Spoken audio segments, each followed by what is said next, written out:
Um, so let's start with saying, I mean, with you saying your name, where you are, simply briefly presenting who you are. Okay. Hi, I'm Susan Gregory. I principally live in New York City, and I've lived there all my life and practiced Gestalt therapy there for 30 years. But because of the pandemic, I am now in my little country house in a small town about 90 miles outside of New York City in an agricultural area. So it's the country. Mhm, mhm.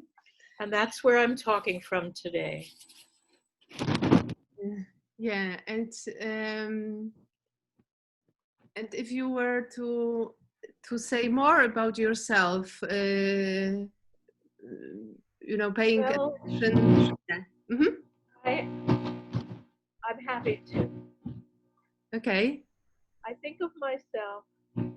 I can't hear you very well now. Something. Oh, how Oh, about that? Is yes, that better? yes. Okay. I've been a Gestalt therapist for 30 years. I love the work, and I have taught some aspects of the work that are related to breath, body experience, and voice. Mm-hmm. I have taught that in many, many countries, both invited to be a guest faculty at various institutes or as a presenter at many conferences around the world. Mm-hmm. Um, I think of myself in the original terms of early Chinese communist culture. I'm not a communist, but they used the word barefoot doctor. Uh-huh. That is the way I think of myself. Okay. I received my training in Gestalt therapy at the New York Institute for Gestalt Therapy, where I had a very intensive training for 3 years, and then an additional year where I went around to other senior people in the New York area and took 2-day, 3-day, or 5-day workshops with them to learn more about various specialties. And I also studied in the Saturday series at the Masterson Institute, which is a Freudian approach, but they are excellent at explaining, um, uh, really laying out the ground for. Um, ah, I'm having one of those senior moments where I forget my vocabulary, but Mhm. bear with me. Yes. Um, thank you. Yeah. Um, the three kinds of difficulties that people have that we call borderline, narcissistic, and schizotypal. Uh-huh. Those are different from neurotic Mm-hmm. difficulties.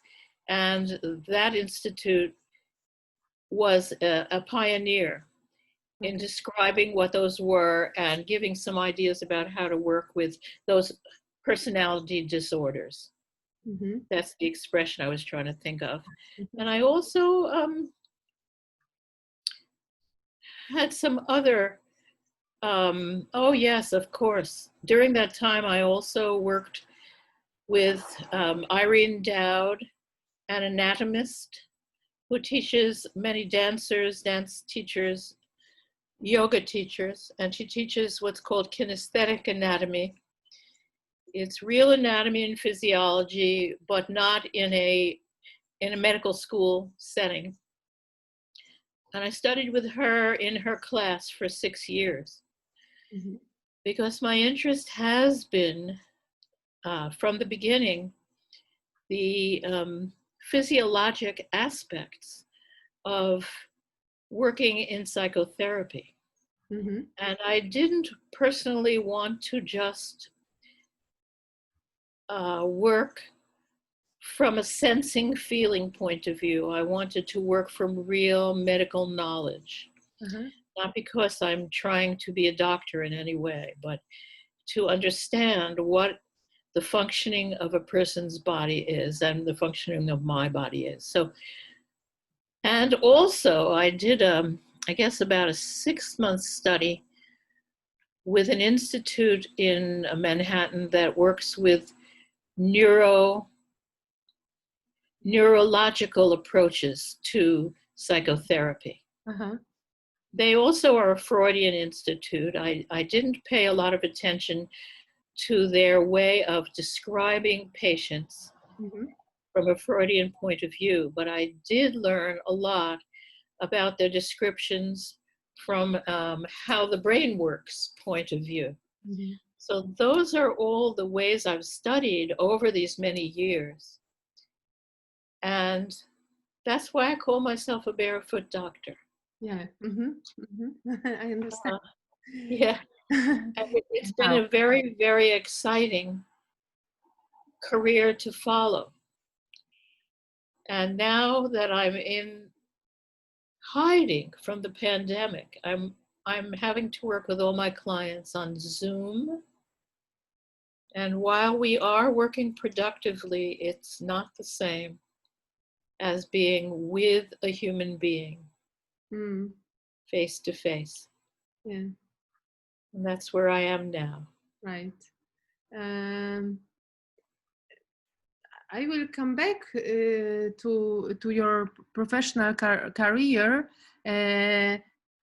but I would like us to maybe stop a little bit at those moments and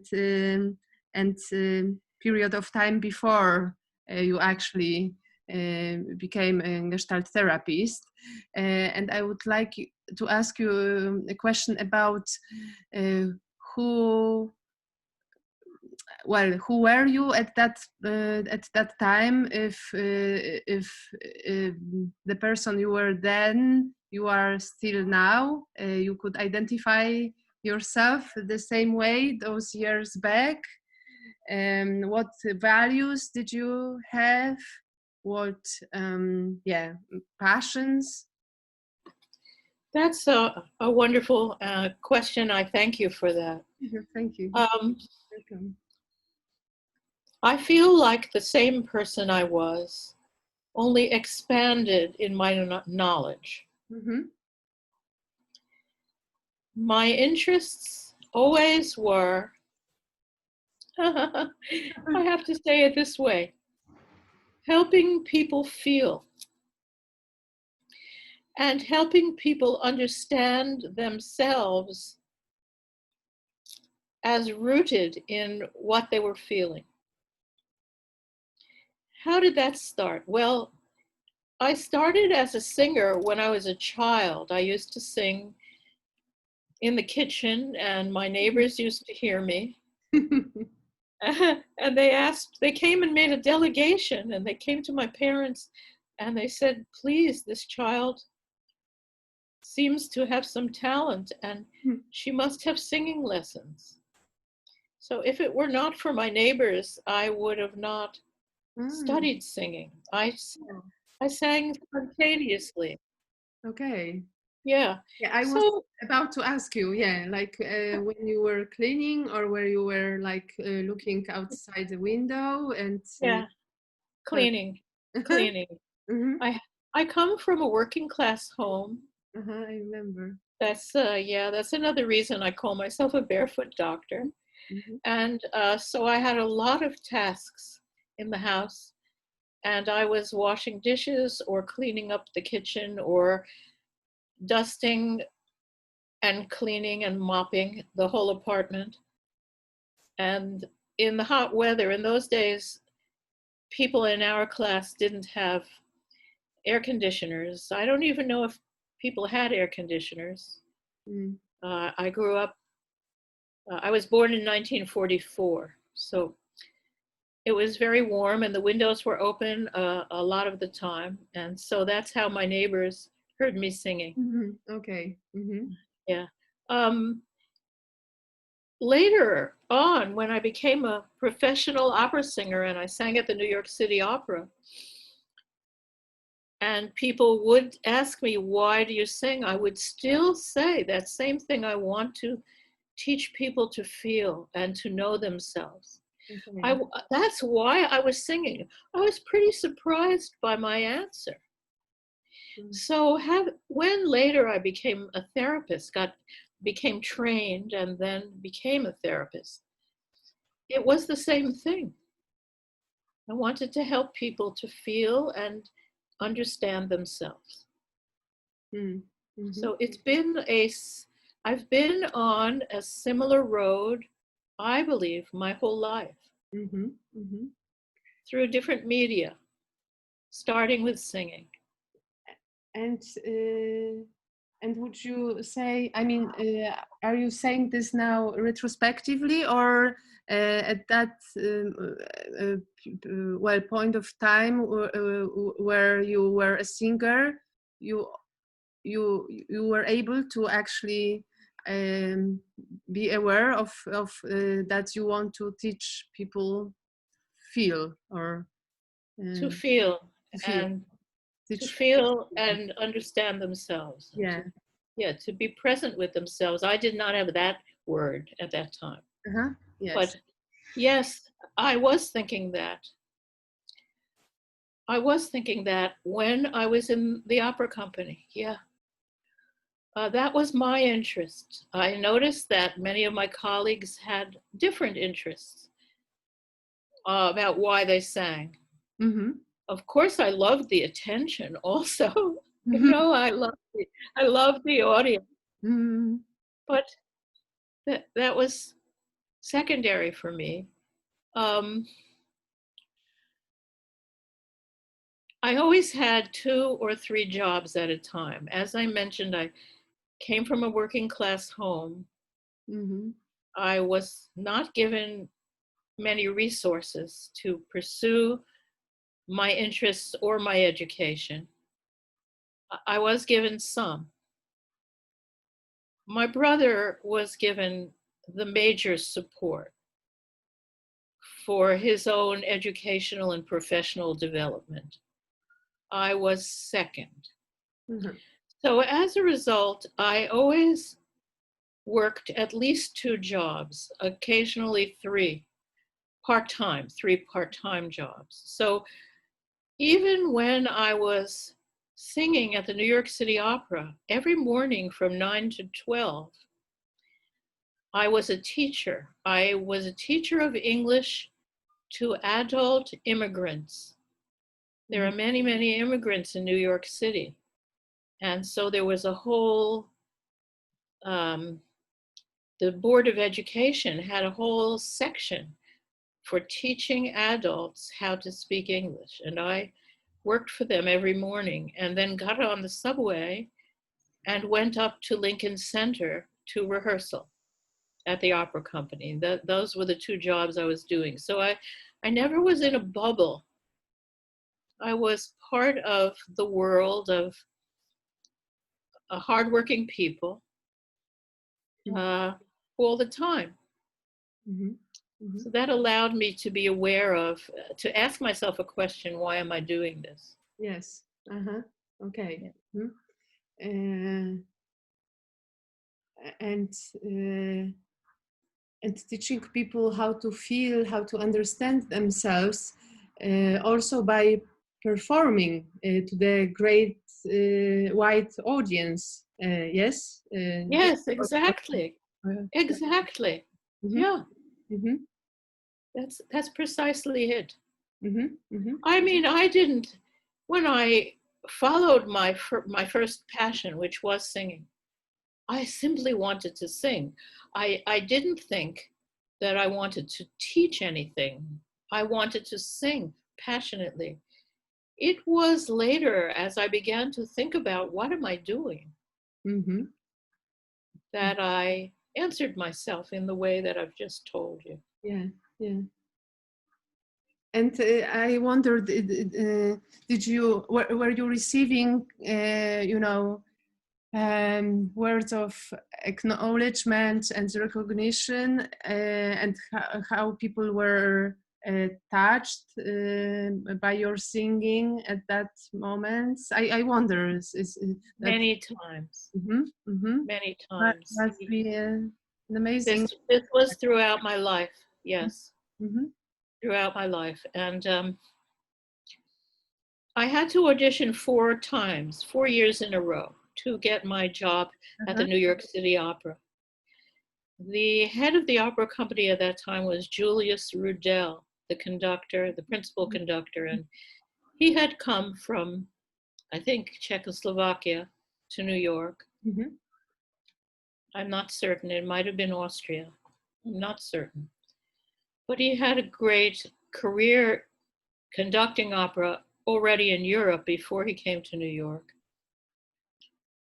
And when I gave my final audition, he was sitting out in the theater. There were only about 10 people there. Mm-hmm. He and his assistant and somebody else from administration, and then somebody else who was a pianist, etc. And Julius was crying. Oh, wow. Hmm. Wow. Hmm. So yes, I always in those years received that kind of a reaction. Mm-hmm. Mm-hmm. Yeah. I could only go so far, though, Mm-hmm. even though I had a lot of trust in my own talent. But I reached the point where you needed to have many more connections than I had, Okay. Uh-huh. and where the talent was no longer the only thing, and that stopped me. Uh-huh. Okay. Yeah. I thought being an opera singer in New York and in this prestigious place already meant and already opened all the doors, but not necessarily, apparently. Not necessarily by the time I got there. That might have been so 10 years earlier Okay. or 15 years earlier. Mm-hmm. Or if I had been a more hard to find voice type, such as a tenor Mm-hmm. or a contralto. Okay. Really great artists in those voice types. There are many fewer, but I'm a soprano, and there are many, many sopranos. Okay. Uh-huh. I see. Yeah. Okay, and if you continue with please with describing yourself, maybe also from this perspective of values, would you add anything to what you already said? It's a little hard for me to do that now because my values and everything else about my life is in great disarray now since the pandemic. Also because of my age. I'm entering old age. I don't feel old, and I'm very, very active. However, I am entering old age, so coming up behind me are almost 2, or in some cases 3 generations of artists or therapists. So I'm confused now about my values, mostly since the pandemic. I know that I want to be honest. I want to be open. I want to be feelingful. I want to be able to speak about what I care about. That's the cognitive piece. I would prefer, if possible, to live in a democratic country. I have no idea if that's going to continue to be possible. That was a big value of mine for many decades. I would prefer to live in the city I love, New York City. And I don't know if I'll be able to do that because of health concerns. Yeah. That remains to be seen. So I have to say I'm in a confusion right now, and I'm just going day to day, maybe week to week. Yes. So if I was trying to make values pull me forward, which is the way I lived most of my life, I would be ignoring the here and now, which is a tremendous calamity and set of problems. So I don't want to ignore. So I'm letting my values sit on the side for a while I see if I will have the luxury to return to thinking about values.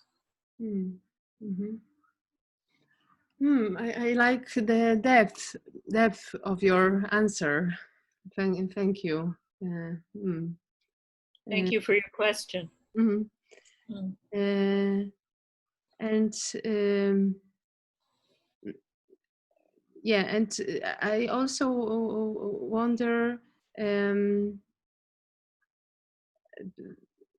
well, if you were to say what circumstances helped you to become who you are, what situations, what specific, maybe people or so. I'll be happy to. For one thing, growing up in New York City, there were a range of choices, much bigger than almost any place, and a range of people from all over the world who brought their talents. So that in the beginning,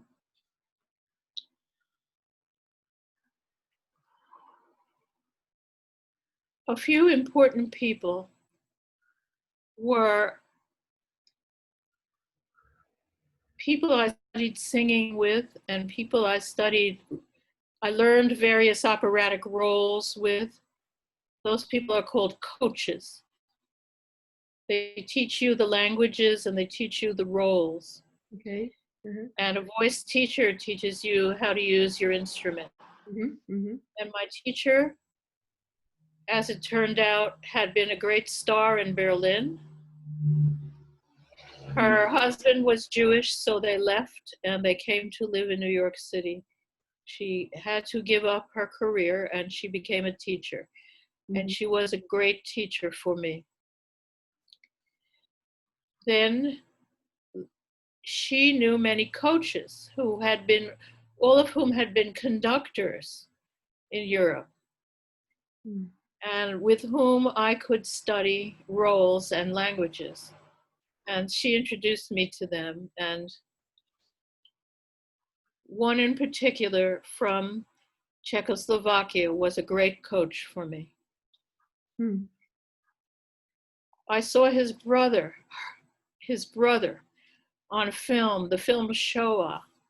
Of course. His brother remained alive and gave an interview in this film, and it was my coach's brother. These connections, you know. At that same time, most important for me was an earlier teacher's introducing me to Carola Spitz, who in America is known as Carola Speeds. She was a bodywork teacher who learned her craft in Berlin, where she was the teaching assistant of Elsa Gensler.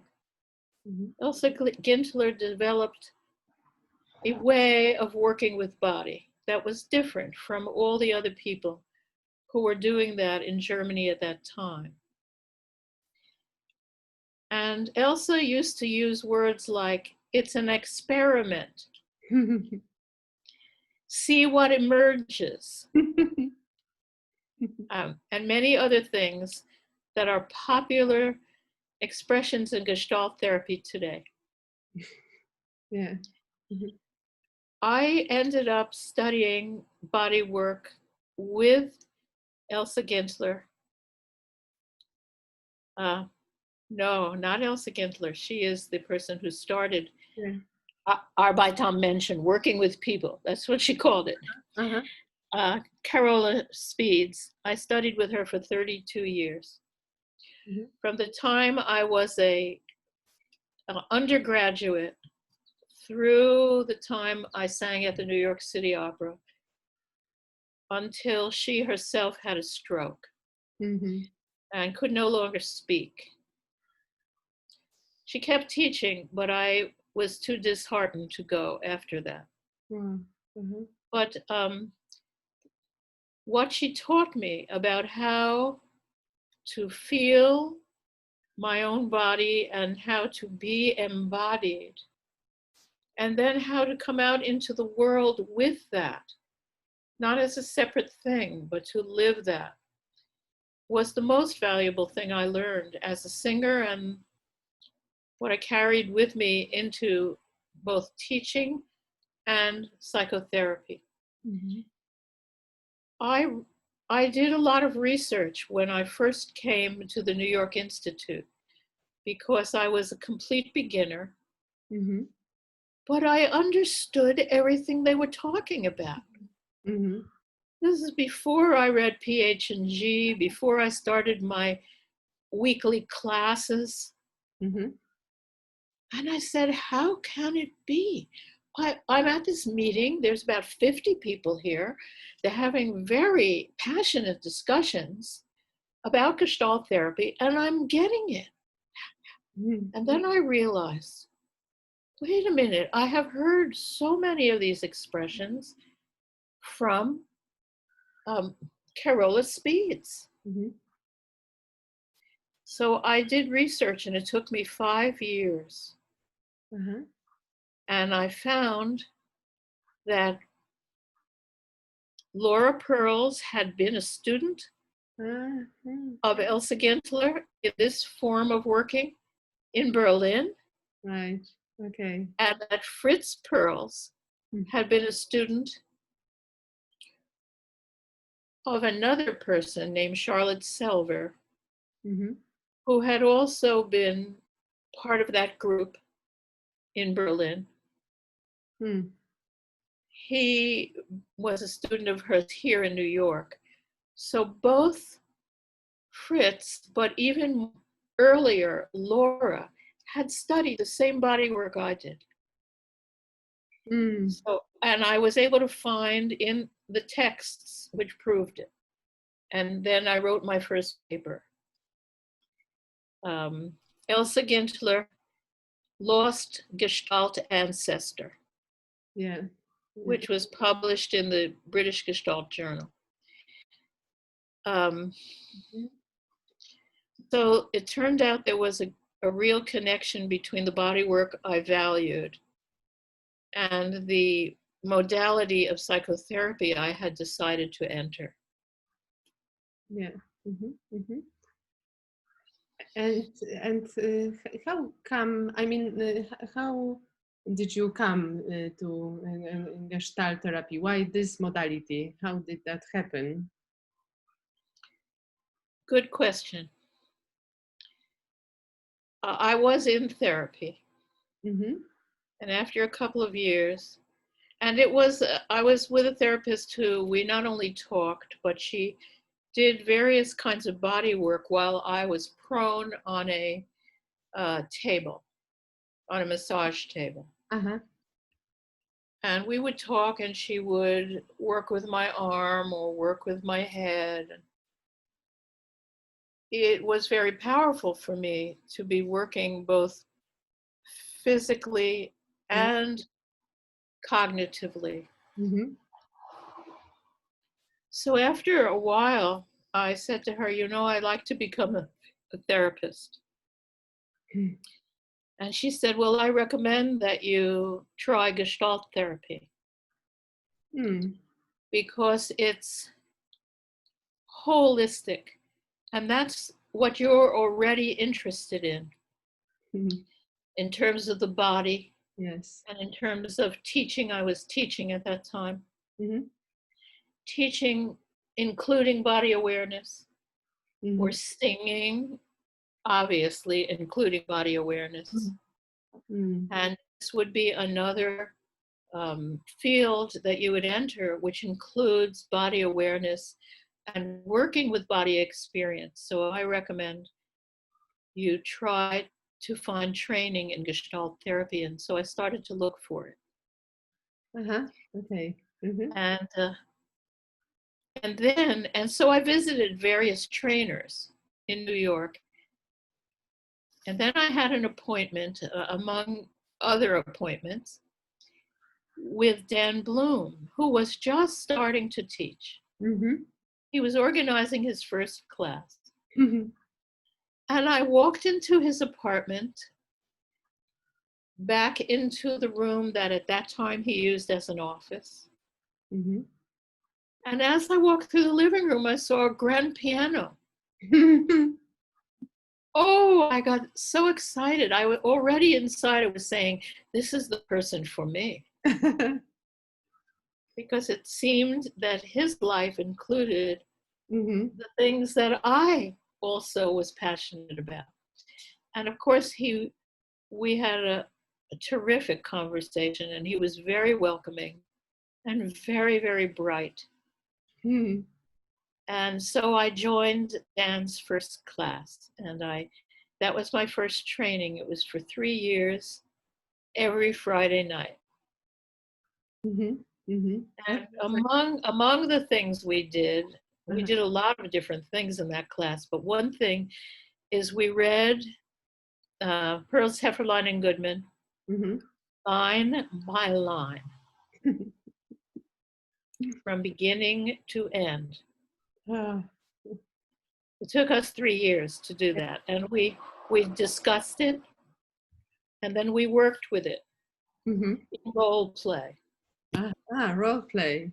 Yeah. To understand more, kind of deeply. Oh, nice idea to role play. Yeah. I get it. And what was the most challenging for you in this when you entered this Gestalt therapy world? Because everything seems from what you are describing fit very well, and that it fit very well with your attitude, with you as a person, you as a being. But I wonder if there was something you found challenging then or later on. Yes. The principal thing that was challenging was that I had to still earn my living, and I had a young child by then. I had to raise my child, earn a living, and study. Yes. That was the most challenging.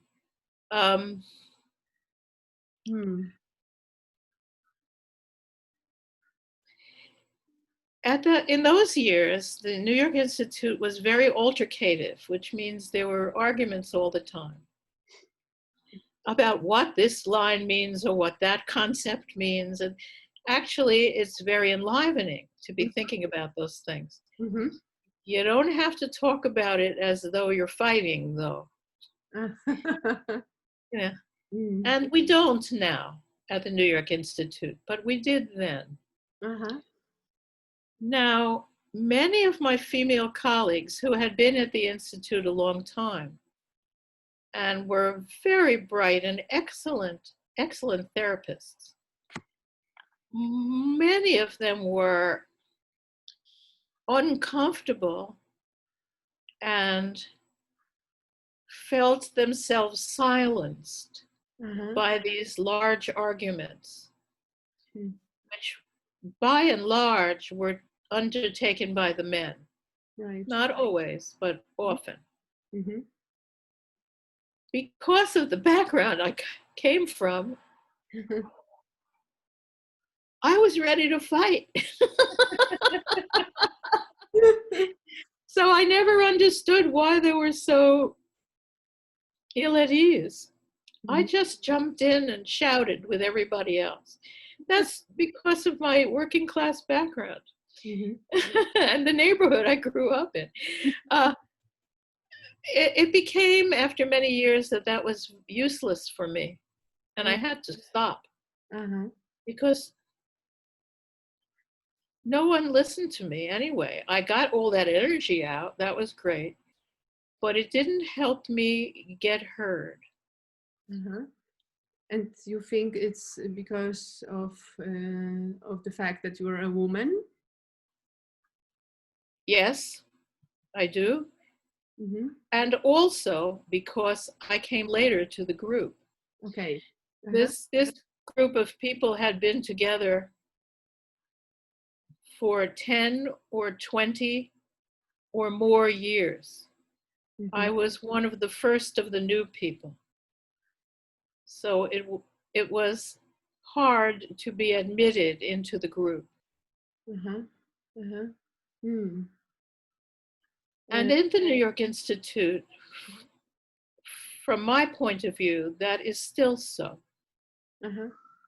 Those people who were there and, quote, grew up together still make a lot of space for each other and less space for other people, in my view. Others may not agree with me.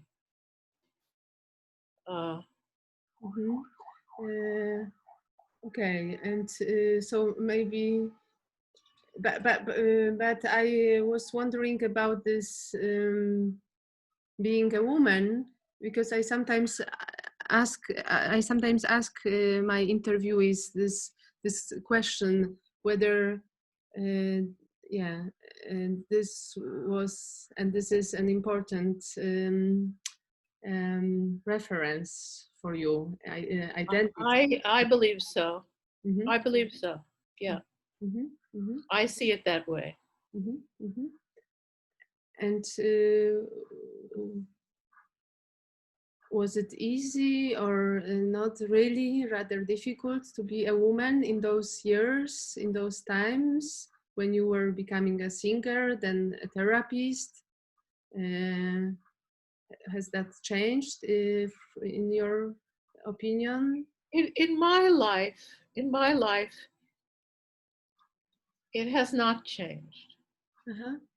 I don't know what my daughter would say, or some of my younger clients. I don't know what they would say. I have gone forward to do everything I wanted to do. So that has been painful, and I didn't allow it to stop me. I had trouble even at the Institute.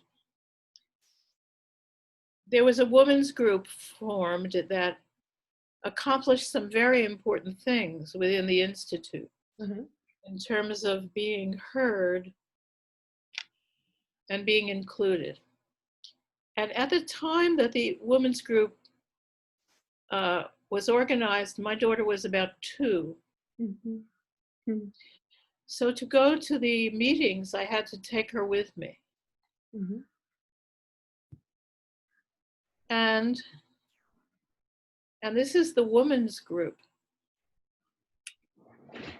After showing up with her 3 or 4 times, I was told not to bring her anymore. That I could not bring my daughter. Wow. So I stopped going. So I don't think that would happen today.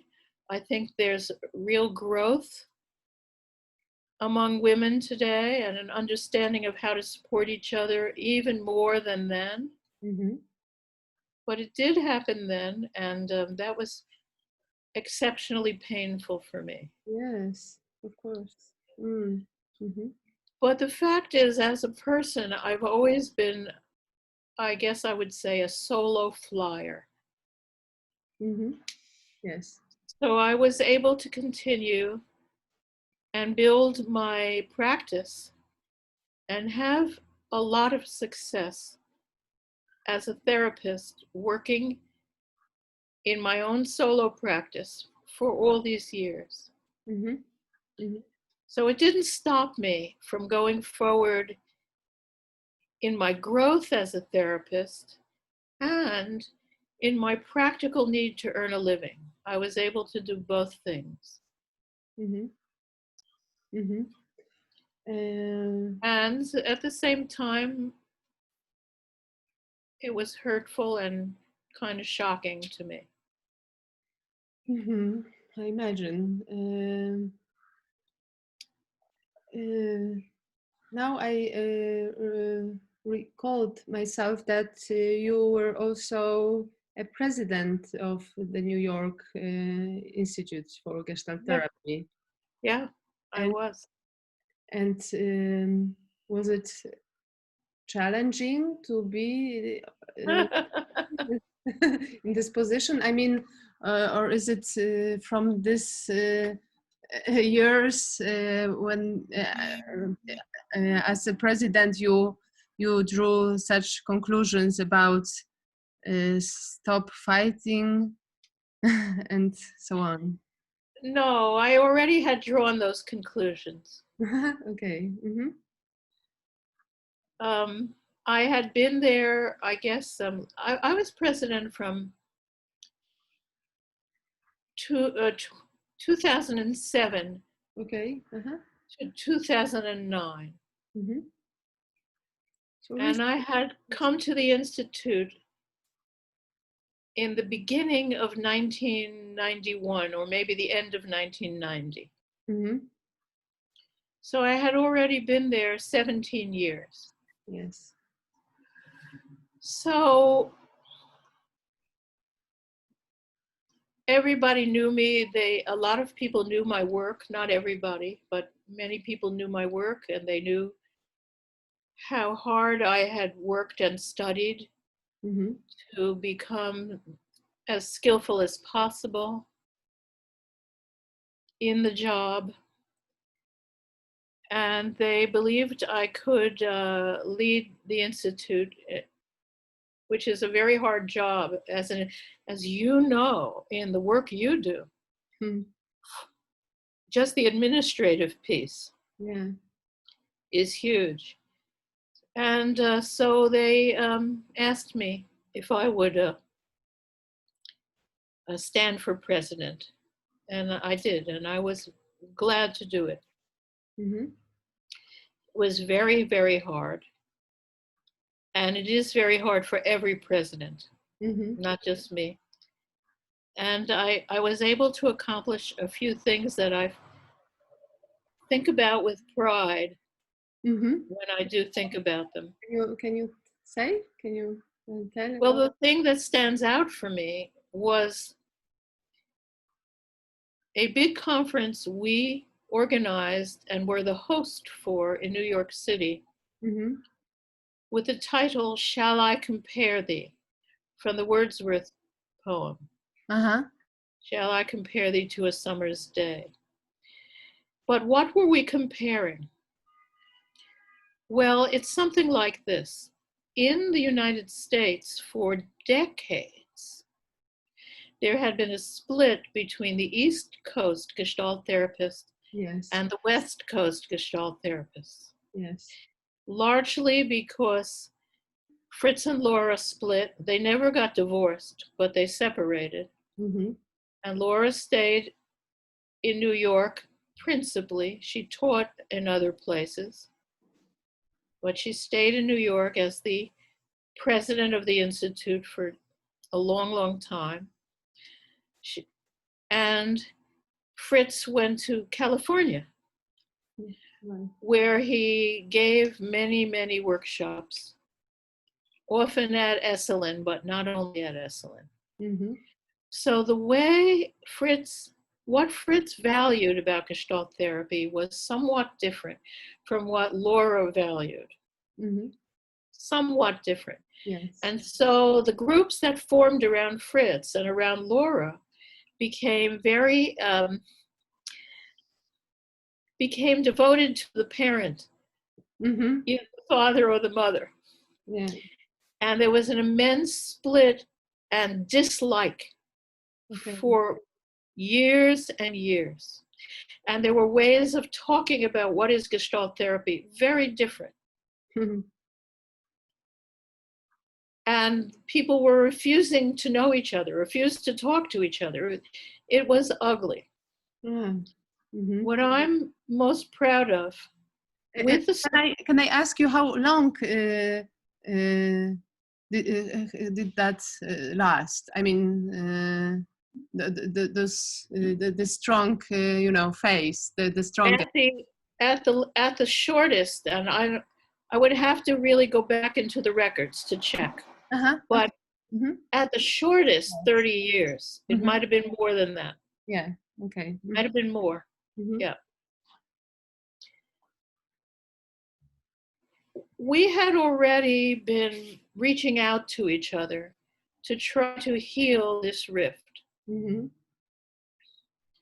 And I wanted to take that further, Uh-huh.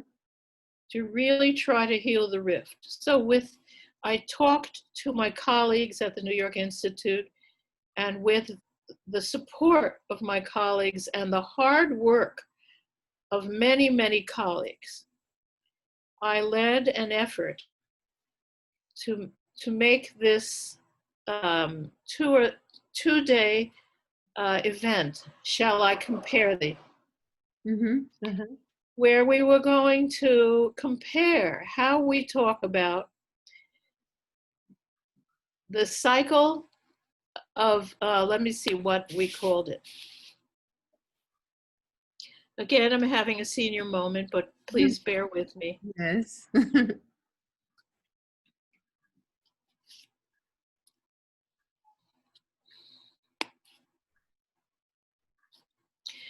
It's the sequence and the cycle. Uh-huh. I'm not able to finish the whole phrase, cycle of and sequence Experience, of. cycle of But it's experience experience, and sequence of contact. contacting, right. Contacting. Yeah, more. Right. Thank you for that. Yeah, welcome. And the cycle of experience is from Cleveland, the Cleveland Institute, and also out west. Mm-hmm. And the sequence of contacting is from New York and maybe parts of Europe. Mm-hmm. Mm. This is all superseded now because there's so much other kind of study going on. Yeah. I would like to talk about that a little bit afterwards. So we invited the beautiful Sean Gaffney to come and represent a discussion of the cycle of experience. Mm-hmm. And Dan would represent the sequence of contacting as discussed in PH&G. Mm-hmm. The cycle of experience was discussed by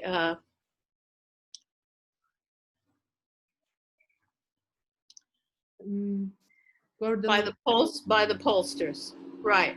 Irv and Miriam Polster. Mm-hmm. So that is what we did. And people came from all over the country Mm-hmm. who had not met together. They all knew each other, largely from AAGT, but they had not met together to do something as a project together for decades. Mm-hmm. Mm. And during those 2 days, we had presentations. As I said, we started with Sean and Dan. Mm-hmm. We had small group discussions of the material.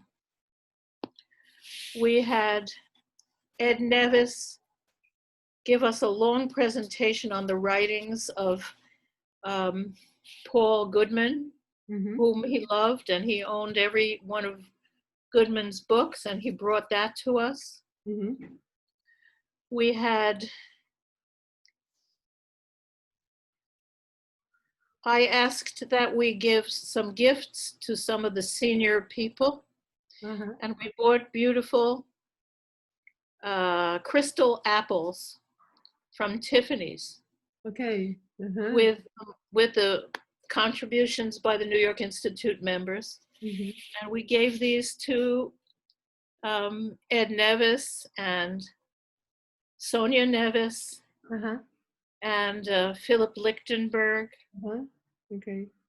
and a few other people. And so we had a presentation of these gifts and acknowledgement of all they had given us within the whole Gestalt community. And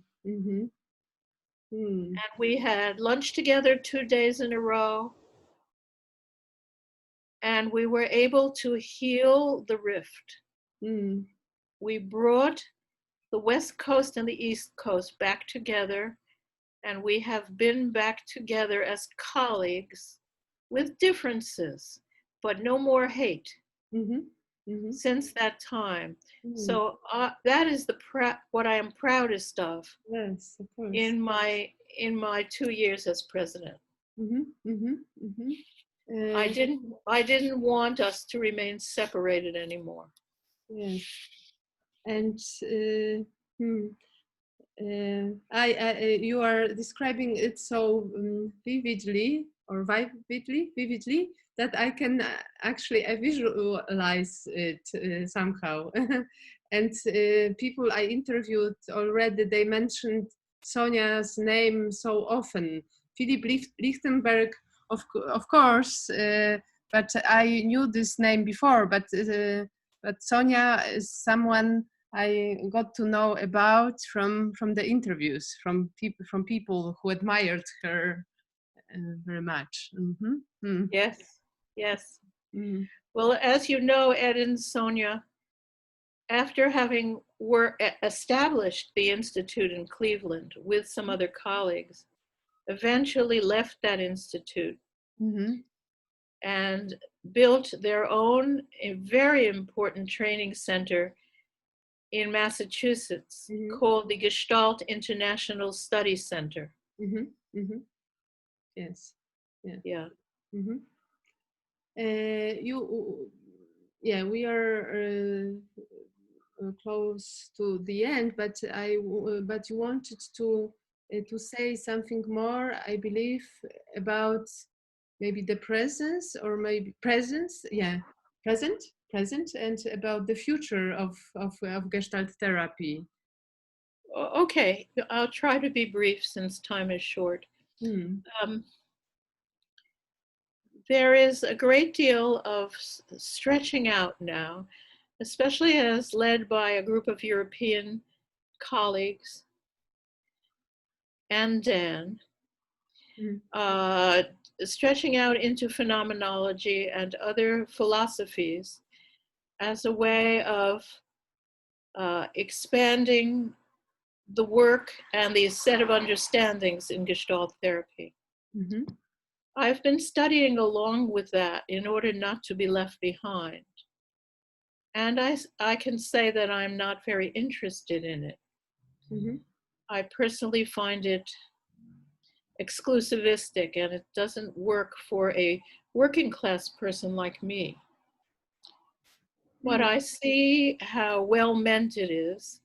And so that is a direction that a lot of people are taking now to combine various philosophical strains with Gestalt therapy. And that's good for people whose interest lies in that direction. My interest lies more in the practical application of Gestalt therapy within the lives of people. So I'm just different in that way.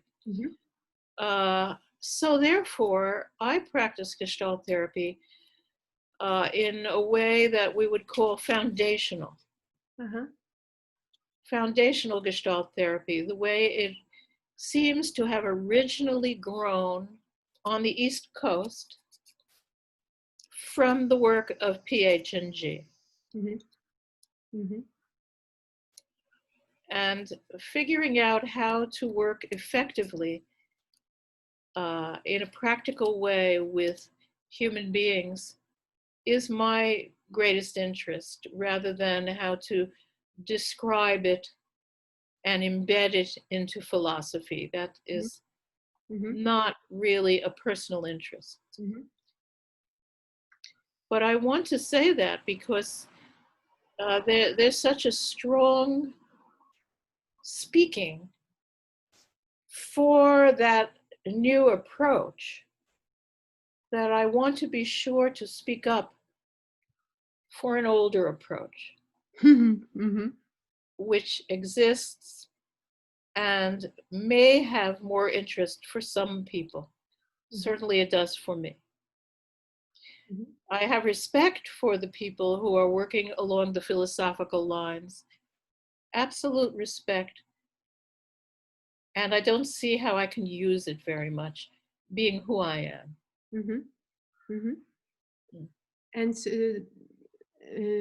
because I understand your answer now, I mean, at least this part of as if as describing one trend, one tendency, a very strong one within Gestalt therapy world these days. And would you correlate that with this research and evidence-based line? Um, Or is it another? I don't know, I don't. I think the emphasis on research is something different. Mm-hmm. Okay. It's also not personally of interest to me. Mm-hmm. I work from an arts background. Mm-hmm. But for people who are working in clinics, in hospitals, in setups where they have to absolutely have evidence-based work in order to get paid, Mm-hmm. or in order for their clinic to receive funding, Yeah. then I fully understand why there is an interest in research. Mm-hmm. I personally trust my own instinctual research for understanding, just on a one-to-one basis, Mm-hmm. what is working here and what is not working. Mm-hmm. What should I reconsider as the therapist, and what should I reach out to my client to reconsider with me Mm-hmm. as we work relationally? Mm-hmm. So that's a kind of practical research that isn't the kind that would get funding. So I'm not very interested in that, and I fully understand why others are. Yes. Mm-hmm. Mm-hmm. Would you add anything to this answer, or this answer around what's the future, what's the what are different ways Gestalt will develop, might Gestalt therapy, well, Gestalt therapy is, and pardon me for interrupting you, no, that's okay, that's okay, finished, yes. is the most humane yet responsible way of doing therapy that I know of. And when I work with supervisees who have been trained in a more rigid system, or a system where they don't bring themselves into the work,